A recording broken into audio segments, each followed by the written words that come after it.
Dear learners, आज हम इस लेक्चर सीरीज़ में छत्तीसगढ़ फॉरेस्ट सर्विसेज 2020 के अंतर्गत एग्रीकल्चर के सिलेबस में farm management scope, importance and characteristics topic पर लेक्चर लेने वाले हैं। स्टार्ट करते हैं। फार्म मैनेजमेंट को जब हम देखते हैं तो ये दो वर्ड से फार्म एंड मैनेजमेंट इनसे बना होता है। Farm means a piece of land, एक ज़मीन का टुकड़ा है जिसमें हम क्रॉप और लाइफ स्टॉक, फसल और साथ ही साथ पशुओं का पालन करते हैं, उसे ही हम फार्म कहते हैं। और इसकी एक निश्चित सीमा होती है, तो उन सीमाओं के आधार पर फार्म या फार्मर्स को कैटेगराइज किया जाता है, उन्हें वर्गीकृत किया गया है। और यह एक इम्पॉर्टेंट पार्ट है जो आपके परीक्षा में पूछा जा सकता है। तो लैंड होल्डिंग के आधार पर उन 5 प्रकार के फार्मर्स होते हैं: मार्जिनल या सीमांत, दूसरा स्मॉल, लघु, मध्यम, semi medium, medium and large. और जब हम मार्जिनल फार्मर की बात करते हैं तो वह कितना 1 हेक्टेयर या 2.47 एकड़ की हम बात करते हैं। अगर उससे कम है तो वह मार्जिनल फार्मर है। स्मॉल फार्मर 1 से 2 हेक्टेयर, सेमी मीडियम फार्मर्स 2 से 4 हेक्टेयर, मीडियम फार्मर्स 4 से 10 हेक्टेयर और लार्ज फार्मर 10 से अधिक हेक्टेयर की अगर उसके पास भूमि है तो उसे लार्ज फार्मर हम कहते हैं। Then management. So what is management? Management एक प्रोसेस है, design and maintain environment in which individuals working together in a groups comprising a selected aims। तो मैनेजमेंट एक प्रोसेस है जिसमें हम डिज़ाइन करते हैं, मेंटेन करते हैं इन्वायरमेंटल सिचुएशंस को व्यक्तिगत आधार पे और साथ ही साथ सामूहिक आधार पे, परंतु एक कॉमन एम के लिए, एक सिलेक्टेड एम के लिए। और अगर हम बात करते हैं तो मैनेजमेंट क्या है? एक प्रोसेस है जिसमें हम प्लान करते हैं, कुछ डिसीजंस लेते हैं, डिसीजन मेकिंग करते हैं, उन्हें व्यवस्थित करते हैं, ऑर्गेनाइज करते हैं, साथ ही साथ कोई लीड करता है, कुछ व्यक्तियों को मोटिवेट करते हैं और पूरी प्रोसेस को कंट्रोल करते हैं, रिसोर्सेज को कंट्रोल करते हैं, जिसमें फाइनेंशियल चीज़ें भी आती है, फिजिकल भी आती है, इंफॉर्मेशन भी आते हैं रिसोर्सेज। और अल्टीमेट उद्देश्य क्या होता है? किसी एक उद्देश्य के साथ कार्य करते हैं जिससे हम इफ़िशिएंटली और इफ़ेक्टिवली पूरा कर पाएँ उसको, तो उसी होल प्रोसेस को हम मैनेजमेंट कहते हैं। इस तरह हम मैनेजमेंट को समझते हैं। तो मैनेजमेंट की कुछ डेफिनेशंस अगर हम देखते हैं तो अलग अलग साइंटिस्ट ने अलग अलग डेफिनेशंस दी है, जिसमें से ग्रे की अगर डेफिनेशन देखें तो वह कहते हैं the art of managing a farm successfully as measured by test of profitabilityness is called farm management. तो जिसमें हम क्या करते हैं? फार्म को मेजर करते हैं उसकी प्रॉफिटेबिलिटीनेस के आधार पे, या उसकी कितना वह लाभ कमा रहा है उस आधार पे, उसी को हम कहते हैं फार्म मैनेजमेंट, जो एक आर्ट है। Virus G.F. वॉरेन के अनुसार फार्म मैनेजमेंट क्या है? It's a science of organization and management of farm enterprises for the purpose of securing the maximum and continuous profit. तो वॉरेन कहते हैं कि यह ऑर्गेनाइजेशन है और मैनेजमेंट है इंटरप्राइजेस का, जिसमें हम मैक्सिमम एंड कंटिन्यूअस प्रॉफिट लेने की बात करते हैं। वेयर एफरसन क्या कहते हैं? Farm management defined as a science that deals with organization and operation of the farm in the context of efficiency and continuous profit. जब हम बात करते हैं फार्म मैनेजमेंट की तो उसका अल्टीमेट टारगेट क्या होता है? Profit generation. हर एक डेफिनेशन में आप देखेंगे प्रॉफिटेबिलिटीनेस की बात हुई है, कंटिन्यूअस प्रॉफिट की बात हुई है और इफ़िशेंसी की बात हुई है। तो अगर पूछा जाए कि फार्म मैनेजमेंट का उद्देश्य क्या होता है तो maximum governance and profit generation. ठीक है, इस बात को आप नोट करेंगे।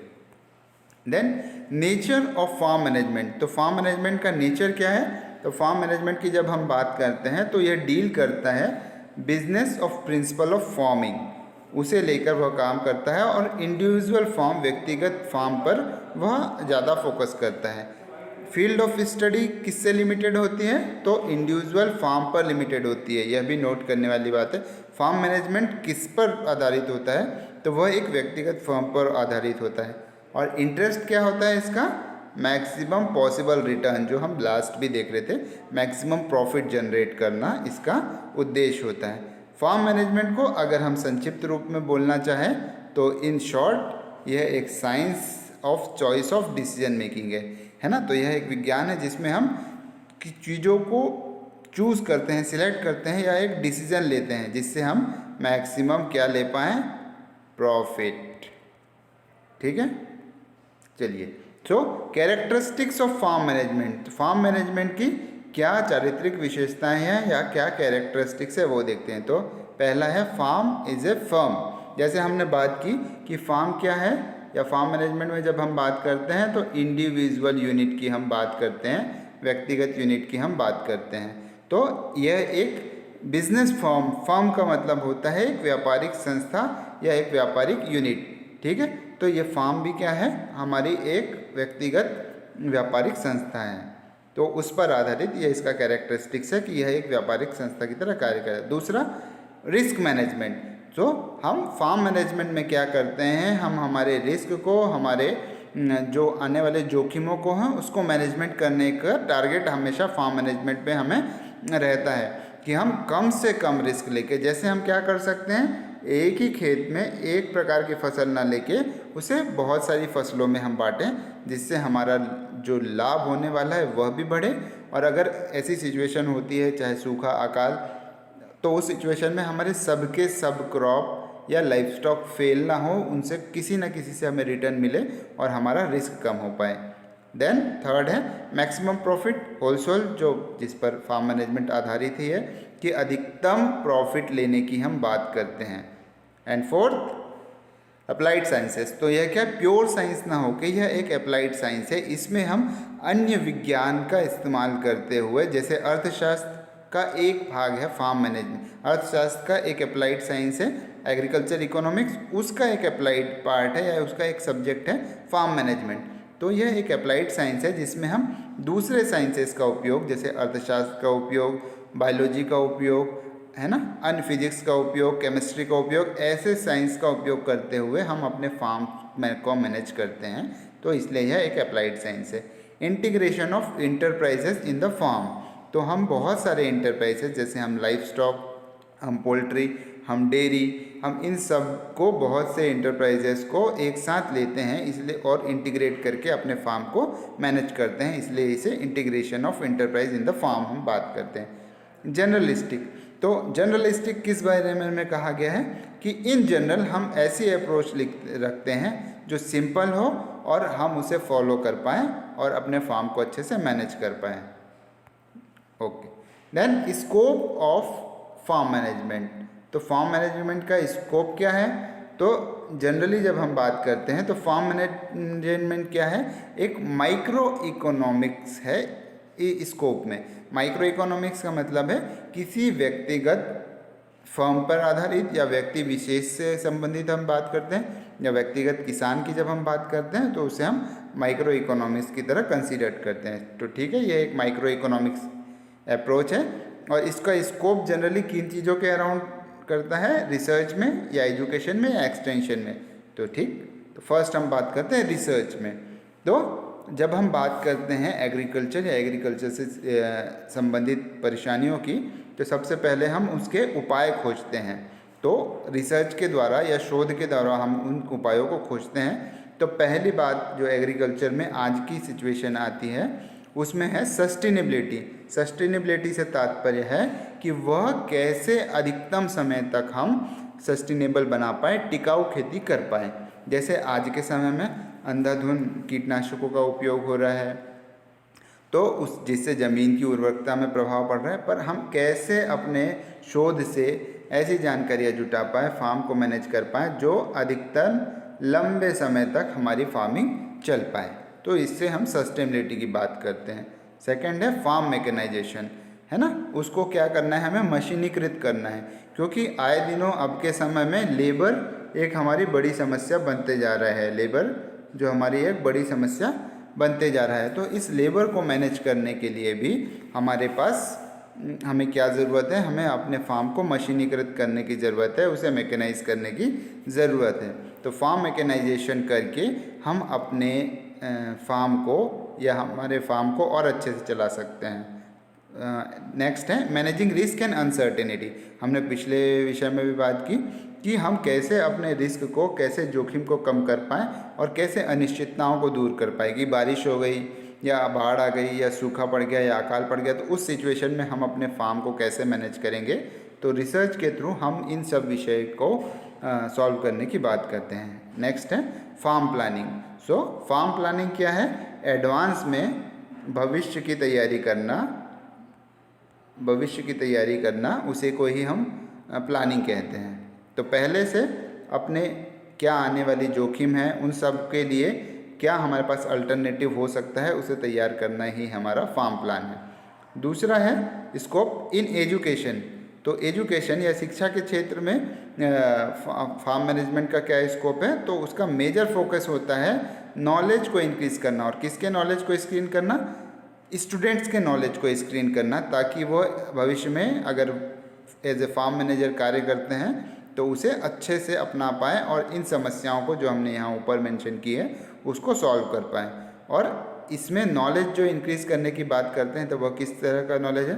फार्म का लेआउट कैसा होना चाहिए, फार्म किस प्रकार का होना चाहिए, उसमें किन किन रिकॉर्ड्स को हमें मेंटेन करना है, अगर प्रोडक्शन करते हैं तो कैसे करना है, मार्केटिंग करना है तो किस प्रकार करना है, फार्म का एक बजट निश्चित होता है जिन खर्चों में हमें कार्य करना है, तो उस बजट को कैसे निश्चित करना है। तो यह सब हमारे एजुकेशन के संबंधित स्कोप है। देन नेक्स्ट है एक्सटेंशन, है ना, या प्रसार करना। तो किस चीज़ का प्रसार करना? तो यहाँ पे मेजर ऑब्जेक्टिव होता है स्प्रेड करना या प्रसार करना नए इनपुट्स, नए जो ऐसे आदान, चाहे फर्टिलाइज़र हो, चाहे इंसेक्टिसाइड हो, चाहे पेस्टिसाइड हो, नए नए तरीके के जो नई नई रिसर्च के द्वारा हम इनपुट्स बनाते हैं या वैज्ञानिक इनपुट्स बनाते हैं, उनका प्रसार करना या नए तरीकों का, नई टेक्निक्स को फार्मर्स को सिखाना, यह एक उद्देश्य होता है फार्म मैनेजमेंट का। नेक्स्ट है हमारा, अगर और स्कोप्स की बात करें तो स्कोप में हमारे अन्य स्कोप क्या होते हैं? एलोकेशन करना, साथ ही जिससे हम फार्म को अच्छे से मैनेज कर पाएँ। साथ ही साथ प्रॉफिटेबिलिटी ऑफ फार्म बिजनेस को बढ़ाना और डिसाइडिंग द प्रॉब्लम्स लाइक, जैसे हमने बात की मार्केटिंग, व्हाट टू प्रोड्यूस, क्या उत्पादित करना है, what to buy and sell, क्या खरीदना है या क्या नहीं खरीदना है, हाउ टू प्रोड्यूस, किस तरह उत्पादित करना है, बाय और sell, and how much to produce, तो कितना उत्पादित करना है, क्या उत्पादित करना है, कैसे उत्पादित करना है, कहाँ बेचना है, इन सभी विषय की हम स्कोप में बात करते हैं। एंड अल्टीमेटली इकोनॉमिक इफिशियंसी, मतलब कम लागत लगाकर अधिकतम, है ना, मिनिमम से हम कैसे मैक्सिमम प्रॉफिट ले सकते हैं, उसकी हम बात करते हैं फार्म मैनेजमेंट में, और यही फार्म मैनेजमेंट का स्कोप है। Then importance of farm management. Farm management का इम्पोर्टेंस क्या है? तो फार्म मैनेजमेंट की जब हम इम्पोर्टेंस की बात करते हैं तो हम बात करते हैं रिटर्न ऑन इन्वेस्टमेंट की। रिटर्न ऑन इन्वेस्टमेंट से तात्पर्य क्या है? अगर हमने 100 रुपये लगा के अगर हम 1000 रुपये नहीं कमा पा रहे हैं खेती से, तो ऐसी खेती लाभ की खेती नहीं बन पाएगी। तो हमें हमारा जो रिटर्न ऑन इन्वेस्टमेंट है उसे मैक्सिमम करने की तरफ हमारा टारगेट रहता है। ठीक, तो हमारा जो इम्पोर्टेंस है वो किन किन चीज़ों पे सीमित है? पहला है प्रॉफिटेबिलिटीनेस, अधिकतम हमें लाभ जनरेट करना है। दूसरा लीजिंग, है ना, अगर हमें फार्मिंग करनी है या फार्म मैनेजमेंट करना है तो हमें एक ज़मीन जो हमारे पास निश्चित है या हो सकते हैं, जो हमने फार्मर्स कैटेगरी देखी, marginal, small, medium, semi medium and large, है ना, तो हो सकता है लैंडलेस हो तो उसे लीज करना पड़े, उसे अन्य भूमि लेनी पड़े किसी से लीज पे, है ना, जिसे हम ठेका खेती या हमारे यहाँ पे बात करते हैं अधिया रेगा, ऐसे सिस्टम्स अपनाते हैं हम लीज करने के लिए। तो हमें क्या उसकी आवश्यकता पड़ेगी, तो यह भी फार्म मैनेजमेंट का एक महत्व है। देन प्रोडक्शन, हमें उत्पादन किस तरह करना है, किन टेक्निक्स को लगाना है, किन इनपुट्स को यूज़ करना है, इन सब पे हमारा फोकस होता है फार्म मैनेजमेंट में। फर्टिलिटी, मतलब हमारी उर्वरकता की जब हम बात करते हैं, हम प्रति एकड़ कितना उत्पादन ले सकते हैं, हम उसे कैसे बढ़ा सकते हैं, इसकी भी सब हम बात फार्म मैनेजमेंट में करते हैं। फर्टिलिटी, कंजर्वेशन, साथ ही साथ केवल उत्पादन बढ़ाने पर टारगेट ना करते हुए हमें संरक्षण भी करना है, हमारी भूमि का बचाव भी करना है ताकि भविष्य में आने वाली पीढ़ियां भी उसका उपभोग कर पाए, उपयोग कर पाए। कैपिटल इम्प्रूवमेंट, हमारी जो संसाधन है या संपदा है उसे और बढ़ाना है या उसे और किस तरह इस्तेमाल अच्छे से किया जाए उसकी हम बात करते हैं फार्म मैनेजमेंट में। एडिशनल रिवेन्यू अपॉर्चुनिटीज़, है ना, कि हम किस तरह से अपने मिनिमम एरिया से अधिकतम लाभ कमा पाए, एडिशनल लाभ कमा पाए। तो हम क्या कर सकते हैं, हम एग्रीकल्चर के साथ में क्या हम फॉरेस्ट्री कर सकते हैं, ट्रीज़ लगा सकते हैं, एनिमल ले सकते हैं क्या, एनिमल हस्बेंड्री कर सकते हैं क्या। तो इन सब तरीके से हम एडिशनल रेवेन्यू अपनी अपना सकते हैं। 8th है हमारा इंश्योरेंस, हमें इंश्योर भी करना है, जैसे फसल बीमा हम करा सकते हैं क्या, इस तरह हम हमारे जोखिम को कम कर सकते हैं। तो इन सब उपायों से हम हमारे टैक्सेस को भी कम कर सकते हैं, इंश्योरेंस को भी हम ले सकते हैं। टैक्सेस जो हमें लगने वाले कर हैं उनको भी कैसे मैनेज किया जाए, यह भी हम फार्म मैनेजमेंट में पढ़ते हैं। एंड लास्ट है कम्युनिकेशन, किस तरह संवाद बनाया जाए ताकि हम अच्छे से अच्छा उत्पादन के साथ साथ उसे बाज़ार में भी अच्छे से बेच पाएँ और इस तरह कम्युनिकेशन हम कम कर पाएँ। ठीक, नेक्स्ट है कि अगर ये इम्पोर्टेंट आपके सिलेबस में नहीं पर भी है, आपको जानना है कि कौन कौन से इकोनॉमिक प्रिंसिपल्स हैं जो फार्म मैनेजमेंट में उपयोग किए जाते हैं। जो economic principles applied to farm management, ये इम्पोर्टेंट है, नाम जानिए, यह भी काफ़ी है, आपके सिलेबस का पार्ट नहीं है बट भी ठीक है। लॉ ऑफ वेरिएबल प्रोपोर्शन, जिसे हम लॉ ऑफ डिमिनिशिंग रिटर्न के नाम से भी जाना जाता है और इसे फैक्टर प्रोडक्ट रिलेशनशिप भी कहते हैं। ठीक है, तो इतना जानना काफ़ी है। लॉ ऑफ वेरिएबल प्रोपोर्शन, जिसे लॉ ऑफ डिमिनिशिंग रिटर्न के नाम से जाना जाता है या फैक्टर प्रोडक्ट रिलेशनशिप के नाम से भी जाना जाता है, और ये सबसे इम्पॉर्टेंट प्रिंसिपल है। अगर पूछा जा सकता है आपको फार्म मैनेजमेंट में इम्पॉर्टेंट प्रिंसिपल क्या है, कॉस्ट प्रिंसिपल्स, है ना। तो यहाँ पे हम maximised period of price adversity की बात करते हैं, तो कॉस्ट प्रिंसिपल्स भी एक इम्पॉर्टेंट प्रिंसिपल है हमारे फार्म मैनेजमेंट का।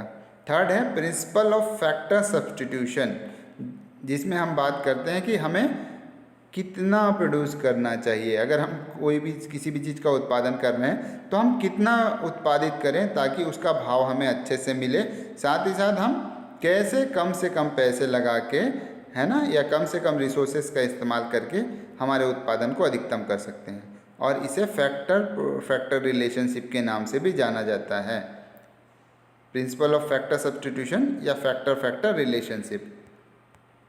नेक्स्ट है हमारा प्रिंसिपल ऑफ प्रोडक्ट सब्स्टिट्यूशन, है ना। इसमें हम किस चीज़ को सॉल्व करने की बात करते हैं, हम सॉल्व करने की बात करते हैं व्हाट टू प्रोड्यूस, हमें क्या उगाना है, व्हाट टू प्रोड्यूस, क्या हम धान उगाएं, क्या हम सब्जी लें, क्या हम फल लें, हमें किस चीज़ का उत्पादन करना है, इस ओर हमारा ध्यान रहता है।